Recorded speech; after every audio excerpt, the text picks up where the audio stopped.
A group of dangerous prison escapees, desperate and willing to do anything to stay free, lurks in the shadows near the prison, searching for their next victim. When they spot a lone woman walking along a deserted road, they believe they've found easy prey. Confident in their numbers, they move in, ready to overpower her. But what they don't realize is that this woman isn't just anyone. She's a highly trained soldier, and before the night is over, the hunters will become the hunted. Don't forget to like and comment where you are from. Chapter 1. A Trap in the Night. The forest surrounding the prison was eerily silent at night. The wind whispered through the trees, carrying the faint scent of damp earth and distant asphalt from the road that cut through the wilderness. Carla Mendez had always found comfort in that silence. It was a sharp contrast to the noise of the prison where she worked, a place filled with men who had nothing left to lose. Tonight, however, the silence felt wrong.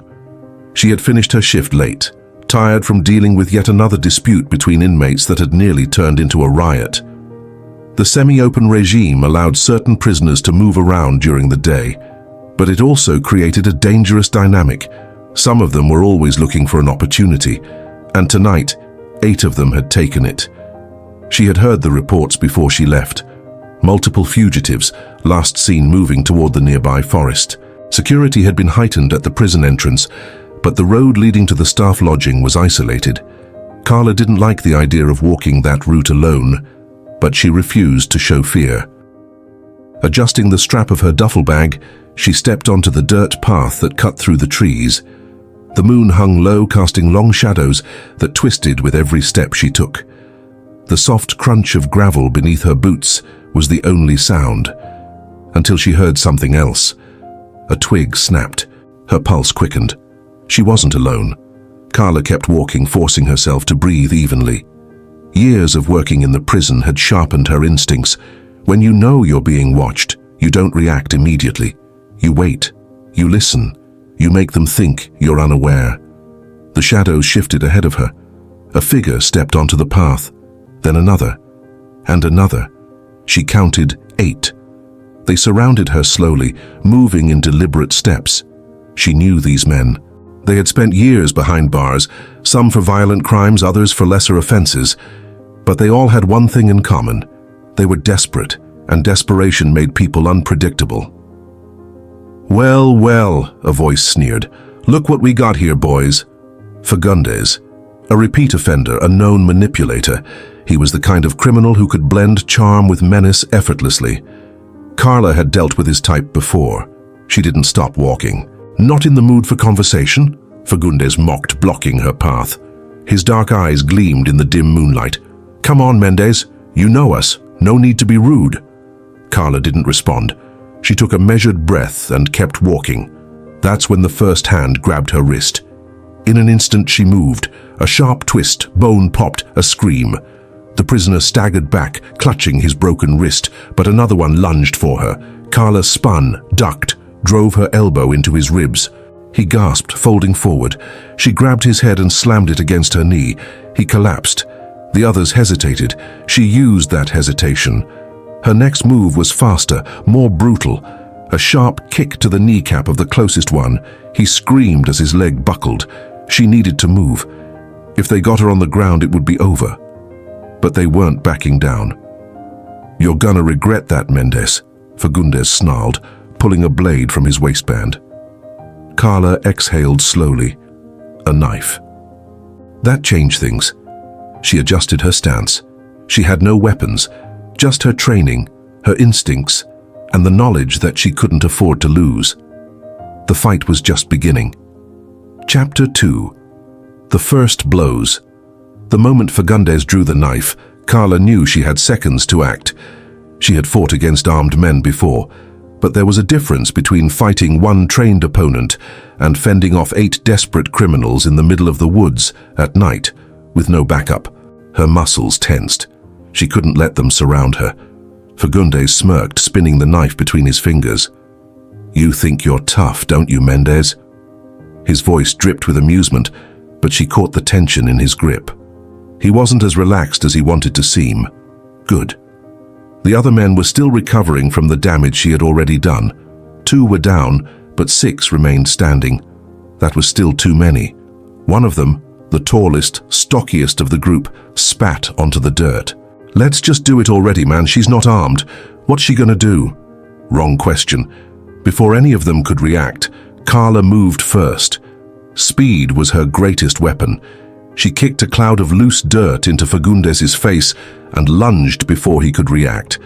Her fingers clamped around his wrist, twisting, applying pressure, making him drop the blade. He screamed as the knife clattered against the ground. But Carla didn't stop. She drove her knee into his stomach with brutal force, sending him stumbling back. The moment he hit the ground, two others charged at her from both sides. She anticipated it. She sidestepped the first attacker, letting his momentum carry him forward. As he stumbled, she grabbed his shirt and yanked him down, sending him crashing face first into the dirt. But the second man, he wasn't as clumsy. A fist came flying at her head. Carla barely dodged in time, feeling the rush of air as it whizzed past her face. She spun, hooked her foot behind his ankle, and swept him off his feet. He hit the ground with a grunt, but before she could follow through, someone tackled her from behind. Her back hit the dirt. The weight of the man pressed down on her, his hands trying to pin her wrists. She refused to let that happen. Carla twisted, slamming her elbow backward into his ribs. He grunted in pain, but didn't let go. She twisted again. This time she threw her head back, smashing it against his nose. The wet crack of cartilage breaking filled the air. He screamed, rolling off her as blood poured down his face. Carla took one breath, just one, before three men rushed her at once. She knew this part. This was the moment where everything either fell apart or she turned the tide. She chose the latter. With practiced precision, she dropped to the ground just as the first man swung at her. He expected to hit her head, but Carla wasn't there anymore. She was already sweeping his legs out from under him. Another one came at her. She pivoted, grabbing his wrist, twisting it backward. A sickening pop echoed as he howled in pain. That left one more standing. He hesitated. Smart. "Come on," Carla taunted, her breathing heavy but her eyes cold. "Try me." The last man took one step forward, then turned and ran. Coward. Fagundes groaned on the ground. The others were either unconscious or too injured to keep fighting.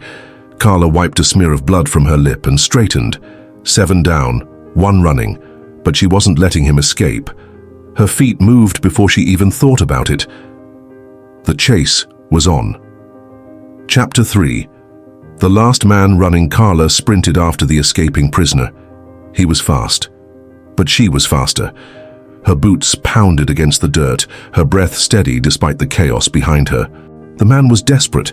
He wasn't running with strategy, just blind panic. That was his mistake. She cut across the uneven terrain with practiced ease, weaving between trees, leaping over fallen branches. Every inch of her body was trained for moments like this. The adrenaline wasn't a burden, it was fuel. Up ahead, the fugitive glanced back, realizing she was gaining on him. His eyes widened in fear. He tried to pick up speed, but Carla was already there. With a final burst, she lunged, wrapping her arms around his waist. They both hit the ground hard. The impact rattled through Carla's body, but she rolled with it, keeping her grip tight. The man thrashed beneath her, his elbow flying back, trying to connect with her ribs. She anticipated it. Carla hooked her leg around his, using his momentum against him. She flipped him onto his back, pinning him. "Let me go!" he wheezed, trying to push her off. She slammed her forearm across his throat. Not enough to choke him, just enough to remind him who was in control. "Stay down," she ordered, her voice low, dangerous. He froze, chest rising and falling with panicked breaths. He knew he had lost. "You," he coughed. "You're not just some woman. Who the hell are you?" Carla tightened her grip. "I'm the one who just ruined your little escape plan." His face twisted in fear. You're military, aren't you?" His voice cracked. Carla didn't answer. She just pressed her knee harder against his chest. Footsteps crunched through the dirt behind her. She glanced up, her sharp, calculating eyes scanning the tree line. It wasn't another fugitive. It was backup. More officers. The real ones. Finally. The officers approached cautiously, weapons drawn. The entire area was a war zone of groaning, battered criminals. One of the sergeants stopped, eyes scanning the unconscious bodies. His brows lifted in shock. "Jesus," he muttered. "Looks like someone handled our problem for us." Another officer, younger, eyed Carla warily. "Who the hell did this?" Carla shoved the last fugitive forward toward them. "I did." Their eyes widened. "You're Mendez," the sergeant realized, "from the penitentiary detail." Carla nodded, brushing dust off her uniform. She had recognized a few of them. They were prison security like her, but none of them had been here when the fight started. "Where the hell were you guys?" she asked, irritation clear in her tone. The sergeant sighed, rubbing his temple. "We were chasing another group. These weren't the only fugitives that got out." Carla's jaw tightened. "How many are still missing?" The sergeant hesitated. 3. Damn. Fagundes groaned from the ground, still clutching his ribs. One of the officers grabbed him by the arm, yanking him to his feet. "You're done," the officer growled. Fagundes spat blood onto the dirt. "We'll see." Carla's eyes snapped toward him. He was grinning. That grin sent a ripple of unease through her.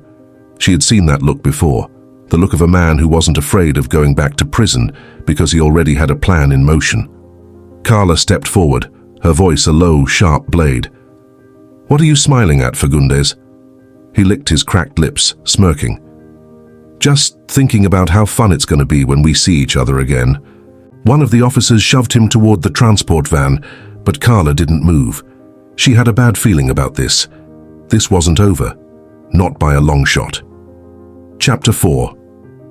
The hunt is not over. Carla stood in the middle of the dirt road, her heart still pounding from the fight. The air was thick with the metallic scent of blood, sweat, and dust. Around her, the officers continued to secure the captured fugitives, zip-tying their wrists and loading them into the transport van. But her focus wasn't on them anymore. It was on the 3 men still out there. The ones who had managed to slip away while she was taking down the others. The ones who, if not stopped soon, would disappear completely. One of the officers, Sergeant Vasconcelos, approached her. He had the hardened face of a man who had seen too much but still held on to his sense of duty. "We need to get you checked out," he said. "You took a beating back there." Carla barely glanced at him. "I'm fine." "You're bleeding," Vasconcelos pointed out. Carla looked down at herself. There were cuts and bruises along her arms, her knuckles were torn open from the fight, and her ribs ached from the initial attack. But she had been through worse. She wiped at the blood on her temple with the back of her hand and shook her head. "Not the priority right now," she muttered. Vasconcelos exhaled sharply. "You know we've got teams tracking the other fugitives, right? You don't have to go after them alone." "I know," she said, her eyes still fixed on the dark tree line ahead. "But I was there when they ran. I know their mindset. I know where they'll go." She turned to him now, her eyes hard and unwavering. "If we don't catch them tonight, we might not catch them at all." Vasconcelos frowned. "You seriously want to go back out there?" Carla nodded once. "Yes," the sergeant sighed. "Then I hope you're as tough as they say." She smirked. Tougher. An hour later, Carla was moving through the dense brush, her ears trained on every sound, her movements calculated and silent. She was alone. By choice. The other officers were sweeping the main roads and nearby towns, setting up checkpoints. That was a mistake. Carla knew how these men thought. They weren't going into town, they were still out here, in the dark, in the woods, and she was going to find them. Her boots moved soundlessly over the damp earth, her breathing steady. Then, a sound. A branch snapping. Carla froze, her pulse spiking for a fraction of a second before she forced it back under control. She slowly turned her head, eyes scanning the darkness. They were close. She reached for the radio clipped to her vest, but hesitated. If she called it in now, she might spook them. And if they ran again? No. She had to see them first. Carla lowered herself into a crouch, moving with the precision of a predator. Through the trees, she saw movement. 3 figures. They were huddled together, talking in hushed voices. She couldn't make out the words, but she didn't need to. Their body language told her everything. They were arguing. One of them, a lanky man with a shaved head, kept shaking his head. The other 2 were gesturing wildly, clearly frustrated. They weren't in agreement. Good. That was her opening. Carla moved like a ghost, her steps slow and deliberate. She reached for the heavy baton strapped to her thigh. One clean hit to the head, and a man goes down without a sound.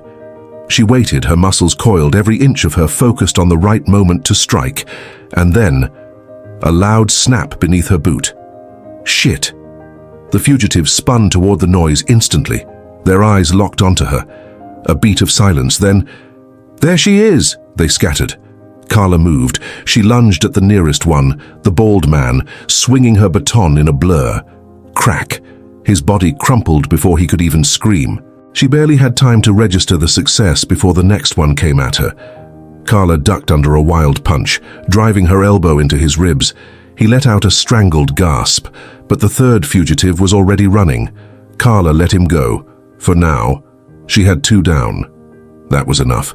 She pressed her knee into the ribs of the second man, yanking his arms back and locking them into a restraint hold. "Where's the last one running to?" she demanded. He wheezed, trying to buck her off. She pressed down harder. "I said, where is he going?" The man gasped. "Train, tracks." Carla's eyes narrowed. That meant one thing. He was trying to jump onto a moving train. Carla was running again. Her lungs burned, but she didn't slow down. The train tracks were just ahead, and she could already hear the low rumble of an approaching freight train. If he made it onto that train, he was gone. She pushed harder. The fugitive was just a few yards ahead now, sprinting at full speed. The train was coming, its bright headlights cutting through the darkness. Seconds, that's all she had. Then he leapt. His hands grasped the edge of an open freight car, his feet kicking to pull himself up. Carla didn't think. She just jumped after him. Her fingers caught his ankle, her weight yanking him back just as he almost pulled himself over the ledge. "No!" he shrieked. Carla swung herself up, using his own struggling body to gain leverage.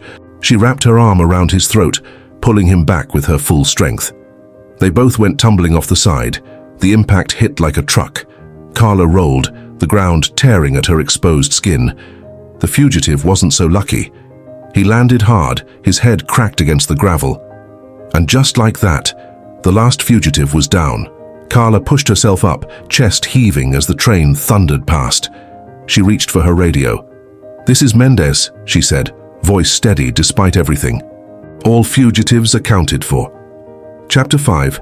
Cleaning up the mess. Carla stood over the last fugitive, her body aching from the impact, her breath coming in sharp, controlled bursts. She had done it. All 8 fugitives, caught. The last one groaned, his body twisted on the gravel, his breath shallow. He had hit his head hard in the fall, but he was still conscious, unfortunately for him. She pressed the radio to her lips. "This is Mendez," she said, her voice low but steady. "Last fugitive down. Send medical." A beat of silence, then, "Copy that," Vasconcellos' voice came through. "Stay put. Team's on the way." Carla exhaled slowly. She didn't relax. Not yet. Her muscles remained tense, her body still in combat mode. Years of experience had taught her that a fight isn't over until the enemy is in cuffs. The fugitive groaned, trying to push himself up. Carla planted a boot in his chest, shoving him back down. "Stay," she ordered. The man coughed, glaring up at her with hazy, furious eyes. You crazy bitch." Carla tilted her head slightly. "That's Sergeant Crazy Bitch to you." She could hear the distant sound of approaching sirens, a reminder that help was almost there. But she didn't need backup. She had done this alone, and she had won. When the convoy of police vehicles arrived, the scene became a blur of flashing lights and commanding voices. Officers flooded the area, securing the fugitives and assessing the damage. Vasconcellos was the first to reach her, his eyes scanning her battered state. "Jesus, Mendez, you look like hell." "Feel worse," she admitted, rolling her shoulders. Her entire body ached. One of the officers was cuffing the last fugitive, who still lay dazed on the gravel. "You have no idea who you messed with," the man muttered, his voice low and venomous. "This isn't over." Carla let out a short, humorless laugh. "That's adorable." She leaned down, getting in his face, her voice quiet but sharp. "You're not just a fugitive now. You're the idiot who thought you could ambush a soldier and got your ass handed to you." The man gritted his teeth. She stood back up, looking down at him like he wasn't even worth her time. "Enjoy prison," she added before walking away. By the time Carla reached the station, the story had already spread. She could feel the eyes on her as she walked through the halls. Officers whispered, some nodded in silent approval, others watched with curiosity. She wasn't just another officer anymore. She was the one who had taken down 8 fugitives, alone. And that kind of reputation came with a cost. As she stepped into the locker room, she saw a small group of younger officers gathered around a phone, their expressions ranging from shock to admiration. One of them, a fresh recruit barely out of training, looked up as she entered. "Sergeant Mendez," he said quickly, as if afraid of being caught. Carla raised an eyebrow. "Something interesting?" The recruit hesitated, then turned the phone toward her. On the screen, grainy security footage from the market had been leaked. The moment the fugitives had first surrounded her. The moment she had fought them off unarmed. The footage wasn't perfect, but it was enough to show what had happened, the way she had stood her ground, the way she had taken them down one by one. It had been posted just hours ago, and it was already viral. Carla sighed. "Great. What the hell were you thinking?" Captain Freitas's voice was sharp, cutting through the air like a blade. Carla stood in front of his desk, her posture straight, her face unreadable. "I was thinking that I stopped 8 fugitives," she said. Freitas's eyes narrowed. "Alone." "They attacked me alone," Carla countered. Freitas let out a slow breath, pinching the bridge of his nose. "You could have been killed, but I wasn't." "That's not the point, Mendez." He leaned forward, his expression unreadable. "Do you have any idea what kind of storm this is causing?" Carla stayed silent. "You think the higher-ups are celebrating this?" Freitas continued. "They're furious. You've made it look like our entire force is useless." Carla held his gaze.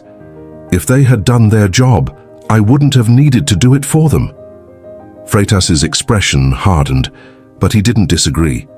A long silence stretched between them before he finally sighed. "You're reckless, Mendez," he said, his voice quieter now, "but you're damn good at what you do." Carla shrugged. "I'll take that as a compliment." Freitas shook his head. "Just lay low for a while." Carla nodded. "Sure, Captain." She turned to leave. "One more thing," Freitas said, stopping her. She turned back. He met her gaze, his voice even. "They're not just watching you now. They're expecting something from you. Think about that before you throw yourself into another fight." Carla didn't respond, because she knew he was right. That night, Carla sat in her apartment, staring at her phone. The messages had been pouring in all day, some from colleagues congratulating her, some from complete strangers praising her, and then one that caught her completely off guard, a message from a number she didn't recognize. Unknown. "You've got skills, Mendez. We could use someone like you. Call me if you're interested." Attached was a contact name, an international security firm. Carla narrowed her eyes at the screen, her mind racing. She had never considered leaving the force. But now there were options. Her phone buzzed again. Another message. Unknown. "The pay is better. So is the respect." Carla exhaled slowly. She looked around her apartment, at the cracked walls, at the modest furniture, at the life she had built. She had always believed in serving her country. But what if there were better ways to do it? What if it was time for something more? She stared at the message a moment longer. Then she tapped the number and called. Chapter 6. A decision that changes everything. The phone rang twice before someone answered. "Carla Mendez," a voice said smoothly, as if they had been expecting her call. She frowned. "Who is this?" A brief pause. Then, "Let's just say we're a group that recognizes talent," the voice replied. "And you, Sergeant Mendez, have just proven you're exactly the kind of asset we look for." Carla's fingers tightened around her phone. She had expected some recruiter nonsense, but this was something different. "What do you want?" she asked, keeping her tone neutral. "We want to talk, face to face." "I don't meet strangers in the dark," she said flatly. A low chuckle. Smart. Then how about lunch? Public, safe, no pressure. Carla hesitated. She had no intention of leaving the force. She had spent years clawing her way up, proving herself, earning respect in a system that never wanted her to succeed. But she had also spent years being underestimated, overworked and underappreciated. And now people were watching her. Now they expected things from her. Now she was a symbol of something bigger than herself, and that was dangerous. Where? She finally asked. A location was given, an upscale cafe in the city. Nothing shady, nothing secretive. Tomorrow at noon, the voice added, if you're interested. Then the line went dead. Carla stared at her phone for a long moment. She didn't like being manipulated, and this had the scent of manipulation all over it. But she also knew one thing. If they were watching her, that meant others were too, and not all of them would be offering her a job. The next morning, Carla walked into the precinct with a strange feeling in her gut. As soon as she stepped inside, she knew something was off. The whispers, the way people looked at her then quickly looked away. She ignored it, kept walking, until she reached her desk and saw the file waiting for her. Her name was printed on the front. Her chest tightened. She had been in this game long enough to know what this meant. They were digging into her. She flipped it open. It was a review file. Her cases, her record, every decision she had made in the last 5 years. Her promotion recommendations? On hold. Her disciplinary record? Scrutinized. Someone wanted her off balance. Unbelievable, she muttered. Captain wants to see you, Vasconcelos said, appearing at her side. Carla closed the file, inhaling slowly. Of course he does, she muttered. Captain Freitas was already pacing when she entered his office. Sit, he said without looking at her. She did. He finally turned, his expression tired, exasperated but cautious. You know what this is about? He asked, motioning toward the file in her hands. Carla nodded. Good. Then let's not waste time, he said. The higher-ups aren't happy. Let me guess, Carla said dryly. I made them look bad. Freitas exhaled sharply. It's not just that. It's the fact that your name is all over the damn internet. You turned a routine manhunt into a national story. Carla shrugged. I didn't ask to go viral. But you did, Freitas countered. And now? They think you're a liability. Carla felt her stomach tighten. A liability? Freitas ran a hand over his face. Look, Mendes, you know how this works. They don't like wild cards. You made them look incompetent. Now they want to make sure you don't become a problem. She leaned forward. Are they trying to push me out? Freitas didn't answer immediately. That was all the confirmation she needed. She stood up slowly, her jaw tightening. You know what's funny, Captain? If I had been killed that night, they would have given me a funeral and called me a hero. But because I survived, because I won, they're treating me like a threat. Freitas sighed. It's not fair. But it's reality. Carla held his gaze. You're telling me to lay low? I'm telling you to be careful, she scoffed. Same thing. And with that, she turned and walked out. By noon, Carla was seated at the cafe, waiting. She had chosen a spot near the exit. Always have an escape route. A few minutes later, a man slid into the seat across from her. Early 40s, sharp suit, military posture. Definitely not just a recruiter. Sergeant Mendes, he greeted. I appreciate you coming. Carla folded her arms. Talk fast. He smirked. Straight to business. I like that. He set a folder on the table, pushing it toward her. She didn't touch it. Who do you work for? A private firm, he said. Security, intelligence, special operations. Carla frowned. Mercenaries? He chuckled. That's an ugly word for what we do. She finally picked up the folder and flipped it open. Her own face stared back at her. Her military record, her police record, her training certifications. They had everything.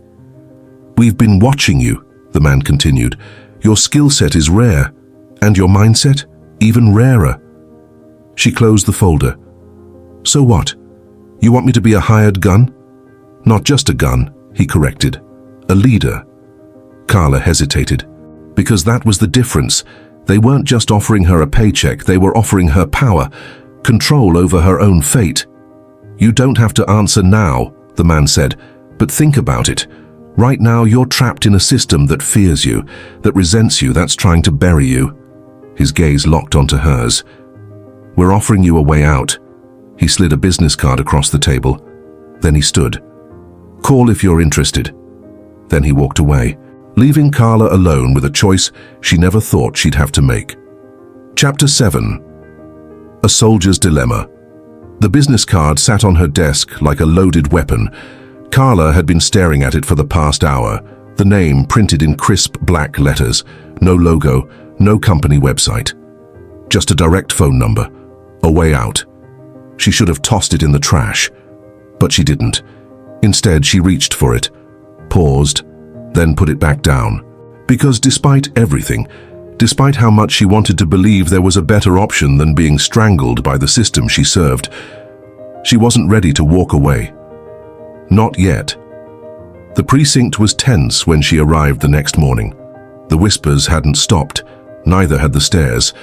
But something was different today, something worse. She felt it the second she stepped in, a shift in the air, a trap being set. Sergeant Mendez, a voice called. She turned. It was Freitas. His expression was unreadable. The captain wants to see you, he said. Carla sighed. Again? Freitas hesitated, then said 3 words that made her stomach drop. It's not just him.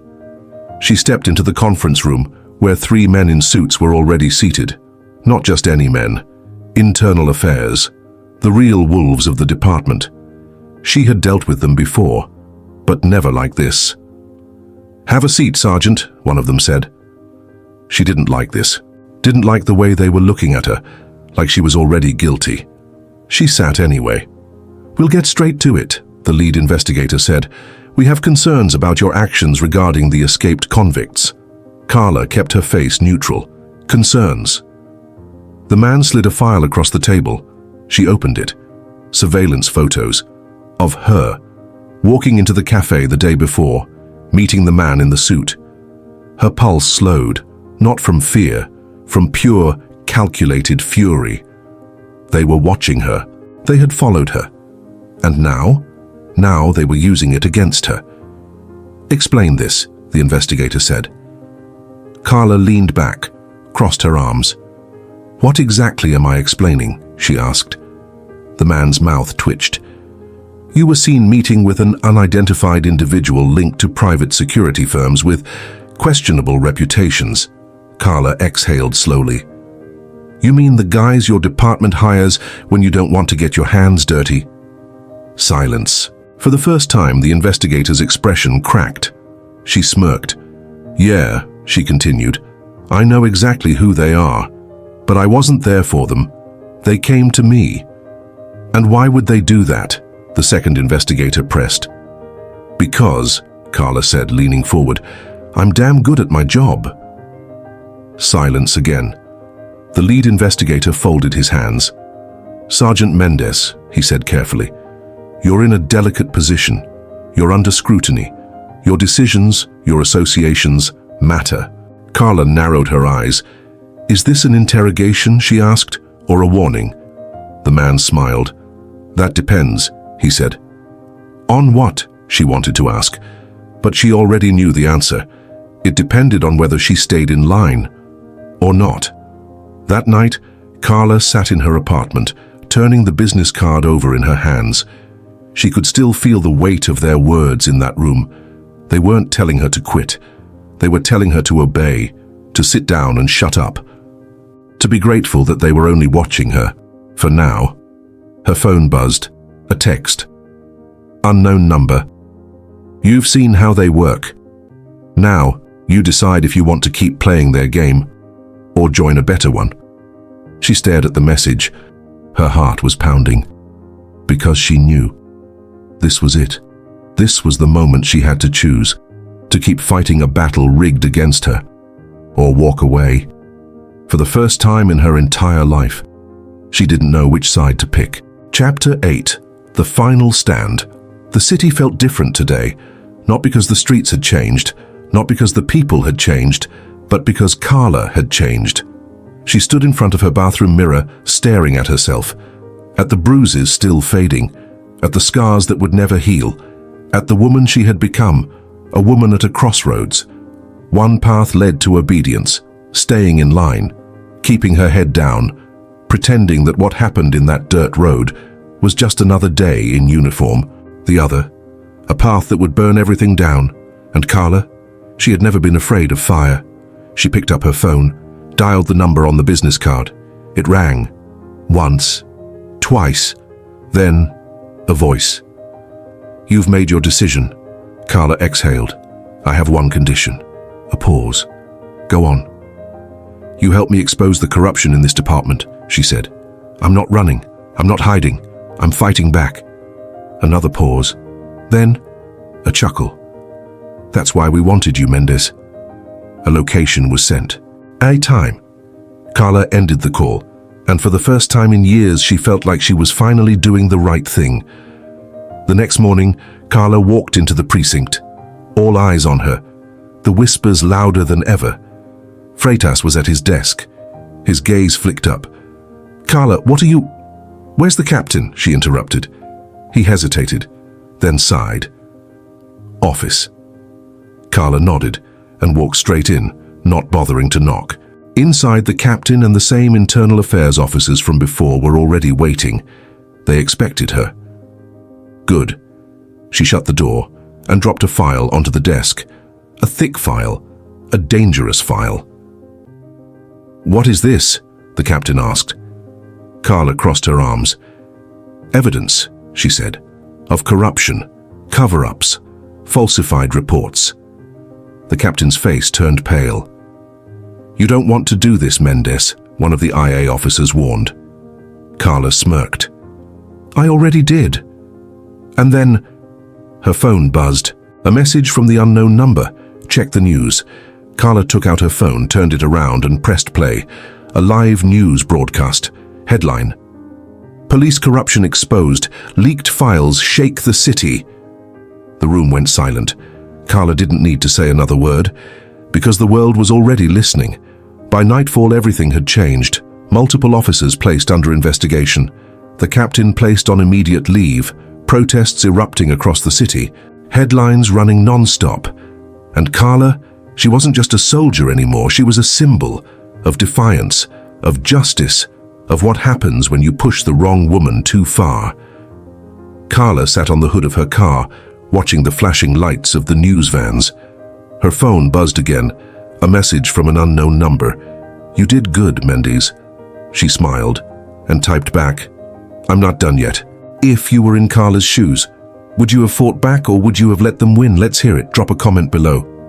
And if you made it to the end of this story, smash that like button, because stories like this matter. And if you want more, hit that subscribe button, because next time, the fight might be even bigger. The content is fictitious and does not reflect reality or encourage negative behavior.